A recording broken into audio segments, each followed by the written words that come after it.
कपास की बहुत ज़्यादा फसलें पैदावारी स्टेज पे पहुंच चुकी हैं, जहां टिंडों के अंदर रुई बन रही है और बहुत ज़्यादा फसलें ऐसी हैं जिनमें अभी फूल निकल रहे हैं।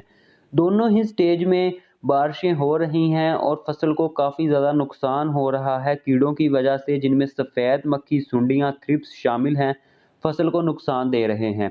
तो इन्हें कंट्रोल करने के लिए आपको बरसात के दिनों में स्प्रे शेड्यूल चलाना लाजमी है। तो सबसे पहले नंबर पर है सफ़ेद मक्खी के लिए। सफ़ेद मक्खी जो है वो कपास के ऊपर लीफ कर्ल वायरस को लेके आती है, जिससे कपास के खेत उजड़ रहे हैं और पैदावार काफ़ी ज़्यादा नुकसान में आती है। तो इसे कंट्रोल करने के लिए आपको एफएमसी कंपनी का मोस्पलिन, तारा ग्रुप का एसीराइड और फोर ब्रदर का एक्लेन, ये तीन जो स्प्रे कम्बिनेशन है, ये सफ़ेद मक्खी के लिए हैं। आप इन तीनों में से कोई भी इस्तेमाल कर सकते हैं, ये बहुत ज़्यादा बेस्ट हैं। उसके अलावा सुंडियों की बात की जाए, जिनमें लश्करी सुंडी और गुलाबी सुंडी का हमला है, ये टिंडों को ख़राब कर रही हैं, जिससे फसल की पैदावार काफ़ी ज़्यादा गिर जाती है।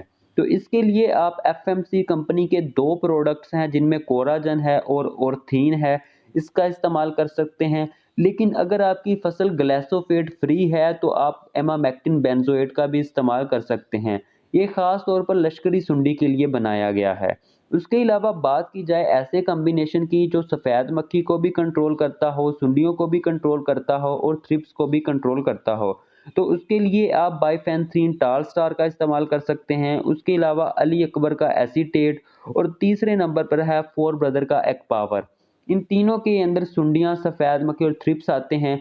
अगर आप अलग-अलग स्प्रे शेड्यूल नहीं कर सकते तो आप इन तीनों में से कोई एक सिलेक्ट करके स्प्रे कर दें, ये सबको कंट्रोल कर सकता है।